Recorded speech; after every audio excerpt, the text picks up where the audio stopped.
할렐루야. 지난주까지 우리가 빌립보서를 다 봤는데요. 이번에는 이제 로마서를 큐티로 좀 공부해 보려고 그래요. 하영조 목사님의 저서 로마서 책을 이제 참고를 하는데요. 로마서 하면 많은 사람들이 제일 많이 읽는 성경이에요. 그것도 다 많이 안다 그래요.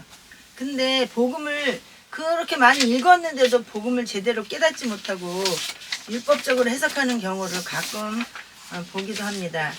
세계 역사 속에 자유주의 신학과 인본주의 신학이 교회를 많이 흔들고 있을 때 이게 로마서가 그 자유주의 신학과 그 다음에 인본주의 신학에서 사실을 복음을 제대로 발견하게 한 기본 책이 되기도 했어요. 그래서 세계의 역사가 뒤집어진 것도 이 로마서 말씀이었다는 거죠.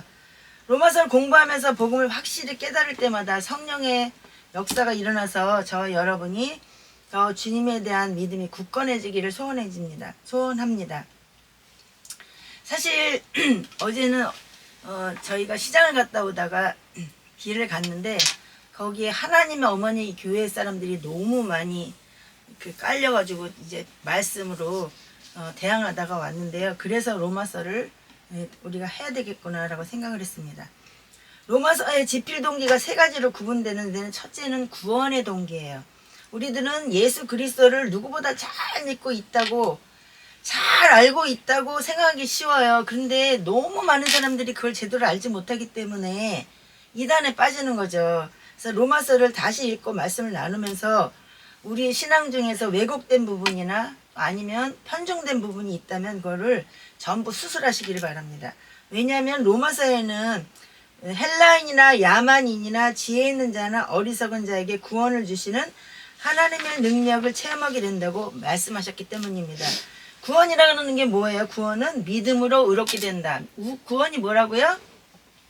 구원이 뭐라고요? 믿음으로 의롭게 된다 하는 선언이에요.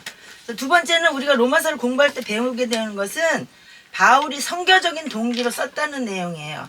그러니까 구원이 이방인의 세계에만 동무대로 생각하는데 이 로마서를 전체를 읽다 보면 9장에서부터 11장까지 내용을 자세히 이게 읽어보면요. 구원이 원래 이스라엘을 통해서 온 거예요. 이스라엘을 통해서 이스라엘 백성이 만들어졌고 메시아가 이스라엘을 통해서 오게 된 것이죠. 그럼에도 불구하고 유감스럽게도 이스라엘 백성들은 어떻게 했어요? 이스라엘 백성들 생각하시면 딱 생각나는 게 뭐예요? 메시아를 거부하고 예수님을 못 박아 죽게 했잖아요. 그러니까 실제로 말하면 복음을 거부하게 된 거죠. 그래서 할 수 없이 이 복음이 이방인들의 세계로 들어가게 됐고 이스라엘의 복음이 배척한 결과 이방인이 우리 온 세계에 복음이 전파되게 된 겁니다. 그렇다고 해서 하나님께서 이스라엘을 버렸느냐? 아니다. 끝까지 로마서 보세요.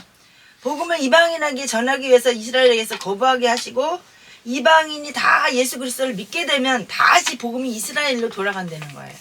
응? 그래서 진정한 구원은 뭐냐면 이방인의 구원 플러스 이스라엘 구원, 이게 완전해질 때 예수님의 진정한 구원이 완성된다 그랬고요. 그때 예수님이 다시 오시는 거예요. 재림 때. 아시겠습니까? 그래서 자기 나름대로는 예수님을 잘 믿는다고 생각을 하지만 우리가 잘 들어야 돼요. 그래서 왜 한 절부터 이렇게 1절부터 이렇게 차곡차곡 읽는 공부를 하는 건지 그 의도를 잘 이해하셨으면 좋겠습니다. 그래서 로마서는 진정한 그리스도의 삶이 무엇인가를 제시하기 위해서 사실 기록이 됐어요. 12장부터 16장까지 읽지 않았고 이제 서론이니까 구원이 이제 완성되는 과정에 대해서 얘기하는데 그리스도의 삶에 대한 내용을 잘 설명하고 있습니다. 많은 사람들이 자기 나름대로는 예수 그리스도를 잘 믿는다고 생각을 해요. 그런데 많은 교회들이 예수 그리스도를 전하느냐? 예수 하면서 그리스도를 전하지 않습니다. 여호와 하면서 예수 그리스도를 바로 전하지 않습니다.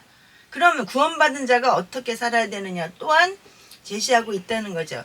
두 가지를 제시하고 있는데 첫째는 내 몸을 하나님 기뻐하시는 산 희생제물로 드리라. 그렇게 하면 크리스찬의 진정한 삶이 이루어진다 그랬는데요. 살아있는 제사가 드린다 그러는 거죠. 희생 없는 제사라는 거는 존재하지 않습니다. 만약에 예수님께서 희생물로 십자가에서 못 박혀 죽으신 것이 없다면 그리고 우리에게 구원을 말한다면 그것은 우리에게 실감이 나지 않았을 거예요. 그런데 예수님 자신이 희생물이 되어서 육체를 죽이셨기 때문에 고난을 통해서 우리에게 구원이 실감나게 받아들여지는 거죠. 그리고 부활에 대해서도 우리에게 정확하게 알게 되는 겁니다.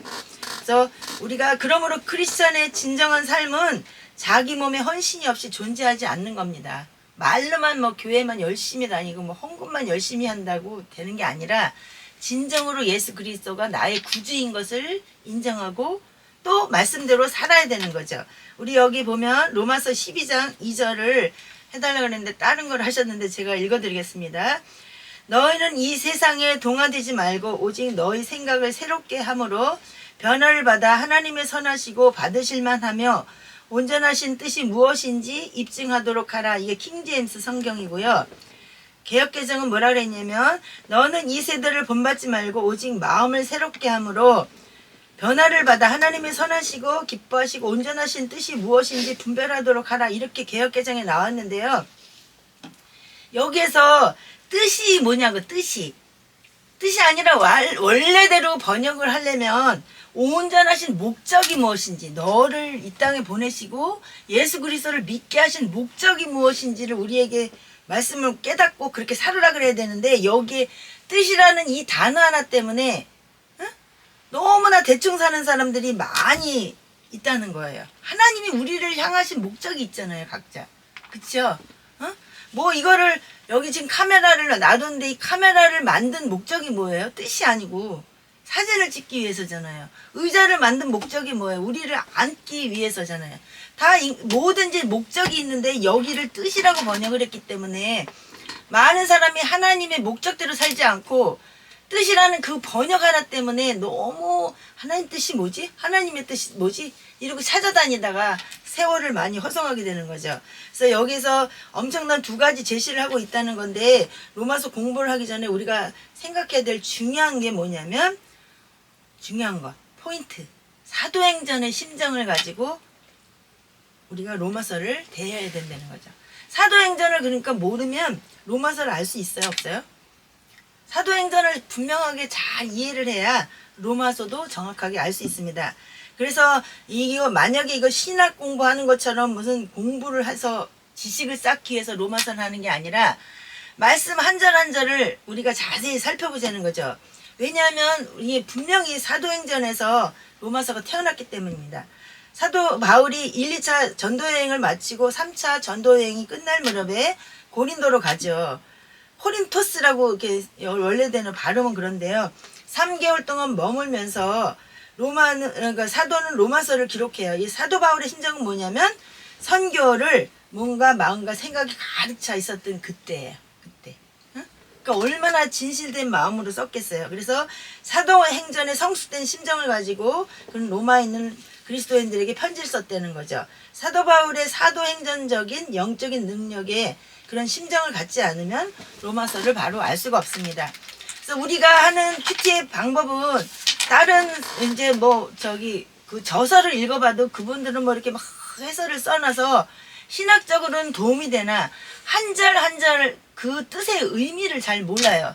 그래서 우리는 원래 하는 큐티대로 이렇게 이제 로마서를 나갈 건데요. 여기에 보면 우리가 항상 얘기하죠. 해석에는 3대 원리가 있다고 했죠. 문맥을 고려해서 적합한 해석이 있고 하나님의 중심적인 해석이 있고 본문에 근거한 해석이 있다 그랬는데 우리는 본문에 근거한 해석을 한다 그랬어요. 그래서 1장 1절부터 4절까지만 오늘은 이제 저희가 나눌 건데요. 자세히 이제 읽어 보셔야 돼요. 이거는 못 읽은 사람은. 저는 뭐 계속 이 말씀을 나누느라고 읽어봤는데요. 하나님 문단 나누기하고 하나님 찾기, 성품, 행하심, 하나님 은혜에 만져주시면 1장 1절을 보겠습니다. 자, 예수 그리스도의 종 바울은 같이 읽겠습니다. 예수 그리스도의 종 바울은 사도로 부르심을 받아 하나님의 복음을 위해 구별되었는데, 요까지만 하겠습니다. 그 다음에 여기 개역개정 짧으니까 읽어보세요.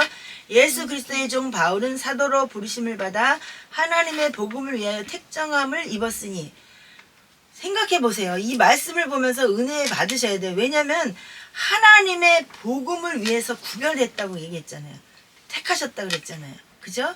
그러니까 하나님의 성품은 뭐냐면 어떤 자, 그러니까 만약에 목회자든 아니면 뭐 권사든 집사든 이게 하나님의 복음을 위해서 구별해서 선별하셨다는 것에 엄청난 하나님의 은혜가 있다는 것입니다.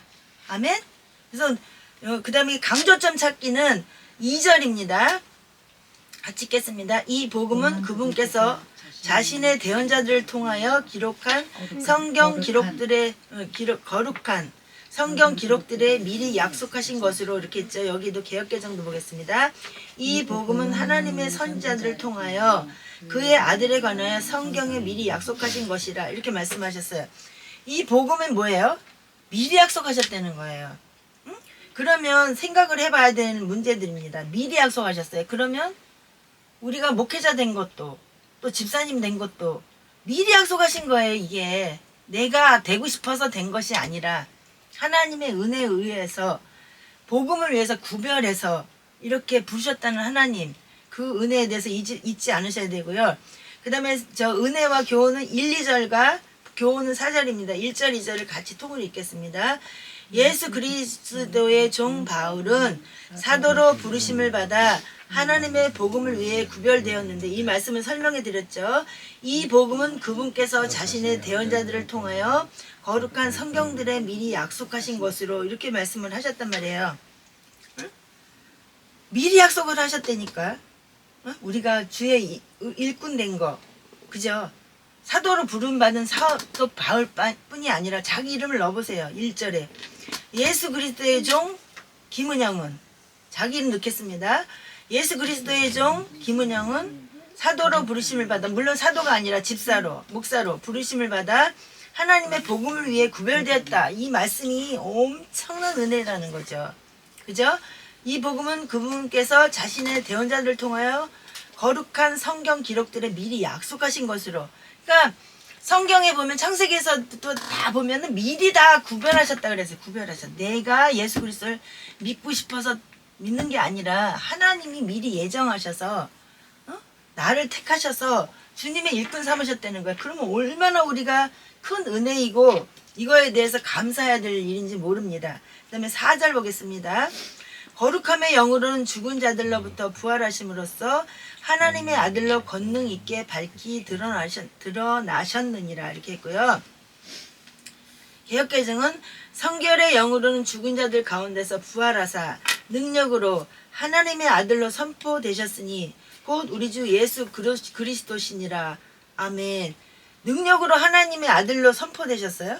부활하셔가지고 하나님의 아들의 권능으로 드러난다 그랬는데, 이 말씀이 똑같은 것 같은데 이렇게 자 깊이 이렇게 읽다 보면은 이 말씀이 맞나? 이렇게 생각할 때가 많이 있어요. 근데 왜 저희가 킹제임스 흠정역 1611년도 거를 읽냐 하면 이거는 영어에서 번역한 그대로를 다시 한글로 번역한 거예요. 그래서 완벽하다고는 물론 할 수는 없지만 어느 성경이든지, 그죠? 그러니까 헬라어 성경을 그대로 영어로 번역해갖고 다시 그 영어로, 이게 킹제임스 흠정역이 영어가 있잖아요. 영어 버전.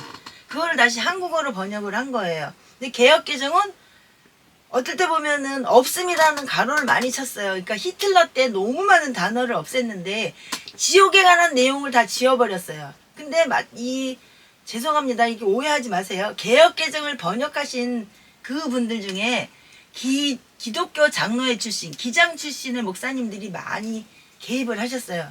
그러다 보니까 지옥이라는 단어를 지워버려서 마태복음, 마가복음, 누가 요한복음에 보면 가로치고 없음이라는 게 많이 있는데 거기 읽어보면 지옥에 대한 내용이 많이 있습니다. 거의 같은 내용이에요. 그래서 저희가 이렇게 자꾸 없으면서 오해하게 될 만한 성격의 성경보다는 기왕이면 원래 1611년도에 나온 거를 킹제임스 성경을 보자 이렇게 얘기했어요. 그러다 보니까 개역개정이 워낙에 많이 보급되다 보니까 뭐 킹제임스 흠정역을 보는 사람이 이단이라 이렇게 말씀하시는 분이 있는데요. 천만의 말씀 만만의 콩떡입니다. 성경 저희는 하나만 보는 게 아니고 한 가지, 두 가지, 세 가지를 막 비교해서 보기 때문에 그렇게 말씀하지 않으셨으면 좋겠고요.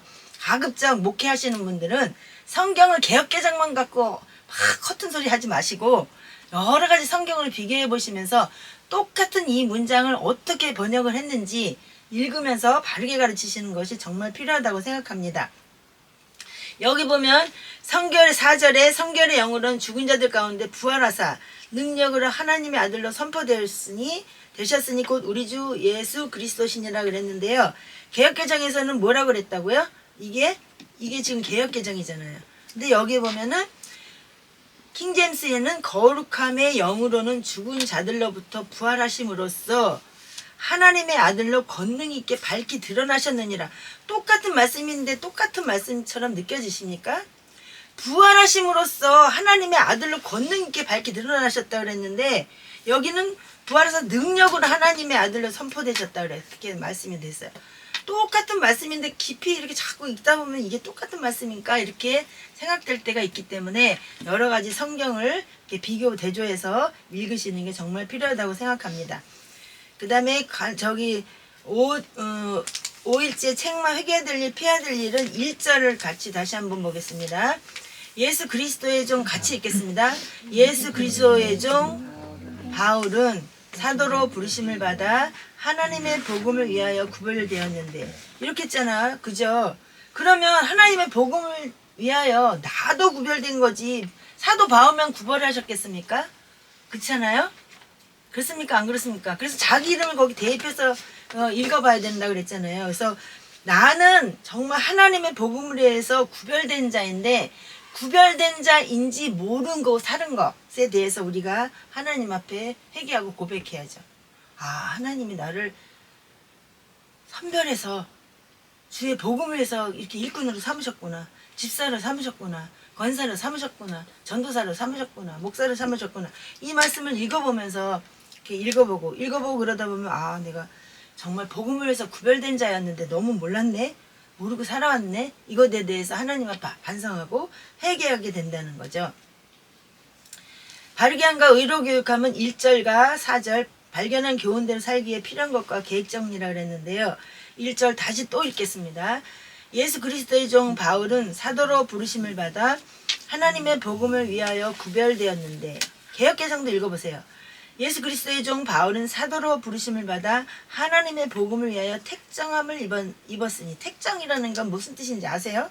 이게 왜냐하면 중국어 성경으로 번역을 했기 때문에 이게 한문 언어가 그대로 써 있어요. 에? 구별되었다고 여기에는 나와 있고요. 여기는 택정을 입었다고 얘기되어 있습니다. 4절 보겠습니다. 거룩함의 영으로는 죽은 자들로부터 부활하심으로써 하나님의 아들로 권능 있게 밝히 드러나셨느니라 이렇게 했고요. 4절에 성결의 영으로는 죽은 자들 가운데서 부활하사 능력으로 하나님의 아들로 선포되셨으니 곧 우리 주 예수 그리스도시니라. 아멘. 나는 누구인가에 대해서 우리가 다시 한번 살펴봤고요. 사도 바울만 다시 한번 얘기하지만 사도 바울만 복음을 위해서 구별돼서 선택된 게 아니라는 거죠. 누구? 나. 응? 집사인 나, 목사인 나, 권사인 나, 전도사인 나도 복음을 위해서 구별되어서 선별됐다는 그것을 깨닫고 이제 앞으로는 내 마음 내 뜻 내 생각대로 사는 것이 아니라 나라는 걸 좀 빼고 주님이 나를 향하신 목적이 무엇이었을까? 나를 향하신 하나님의 계획이 무엇일까? 그것을 생각하면서 하나님의 복음을 위해서 살아가는 저와 여러분이 되어야 될 줄 압니다. 4절 보겠습니다. 성결의 영으로는 죽은 자들 가운데서 부활하사 능력으로 하나님의 아들로 선포되셨으니 곧 우리 주 예수 그리스도시니라. 개역개정을 많이 보시니까 개역개정을 먼저 읽었습니다. 킹제임스는 거룩함의 영으로는 죽은 자들로부터 부활하심으로써 하나님의 아들로 권능 있게 밝히 드러나셨느니라 이렇게 말씀하셨는데요. 그럼 주님이 부활하셨습니다. 그럼 우리도 부활합니까? 안 합니까? 부활해요, 안 해요? 부활해요. 그렇잖아요. 그러니까 예수 그리스도께서 하나님의 아들로 권능 있게 드러나신 것처럼 우리 또한 예수 그리스도를 믿는 자로서 권능 있는 삶을 살아야죠. 그렇잖아요. 손가락질 당하고 아유 니 꼬라지 보니까 나 정말 예수님 믿고 싶지 않다라는 소리 듣지 않도록 항상 나 자신을 살피면서 하나님의 아들로 예수 그리스도가 권능 있게 드러나신 것처럼 나도 예수 그리스도를 믿는 사람으로서 정말 드러나는 삶을 살아야 되겠다. 하나님의 열매, 성령의 열매가 있잖아요. 9가지 열매뿐이 아니라 뭐 어떤 사람은 뭐 몇십 가지로 나눴습니다. 그 열매를 맺는 삶을 살아야 될 줄로 믿습니다. 아멘. 뭐 저 같은 경우에는 누구 뭐 아무도 알아주는 사람도 없고 작은 자이기 때문에 제가 이게 큐티 나눔을 한다 그래서 몇 사람이나 보는지는 잘 모르겠습니다. 그러나 이게 전체적인 거로 이렇게 서론을 해서 막 이렇게 풀어놓은 거 읽는 것과 1절부터 4절까지 쭉 읽으면서 아, 이 말씀에는 이게 이런 의미가 함축되어 있구나. 아, 이 말씀에는 나를 부르시는 거구나. 나에 대한 깨달음이 있구나. 이렇게 레마의 말씀이 되기를 원해서 사실 로마서는 처음으로 제가 시도해보는 겁니다. 그래서 우리가 물론 하영조 목사님의 말씀을 기초로 읽어보면서 거기에 중간중간 풀이도 해드리겠지만 우리는 가급적이면 성경 말씀 본문에 기초를 해서 그 말씀을 읽으면서 그 말씀에서 우리가 하나님이 나에게 무엇을 말씀하시고자 하는지를 깨달아가는 그런 시간이 되기를 바랍니다. 아멘. 기도하겠습니다. 사랑의 주님 감사합니다. 부족한 정이 오늘은 로마서 말씀을 가지고 말씀을 나눴습니다. 하나님 너무나 부족합니다. 너무나 아버지 작은 자입니다. 그러나 하나님의 부르심은 내 뜻대로가 아니라 하나님의 택정함을 입어서 주님이 선별하셔서 세우신 종이라 하셨사오니 이 부족한 종 마른 막대기 만도 못하지만 주님이 기양에 세우셨사오니 이 말씀이 권능 있는 말씀으로 우리 속에 들려지게 하시고 전하는 자나 듣는 자나 함께 은혜 받고 주님 앞에 택정함을 받아 부르심을 받은 복음을 위해서 구원받은 우리인 것을 잊어버리지 않고 열심히 하나님의 아버지 살아계심을 예수 그리스도의 증거를 하며 복음을 위해 살아가는 저희 모두가 되게 하여 주시옵소서. 혹시라도 이정의 말씀 전하다가 잘못 전한 거 있으면 용서하시고 저들의 기억 속에서 지워주시고 꼭 필요한 말씀만 기억나게 하셔서 말씀을 따라 한 주간도 또 승리하게 하여 주시옵소서. 모든 말씀 우리 주 예수 그리스도 이름으로 기도합니다. 아멘.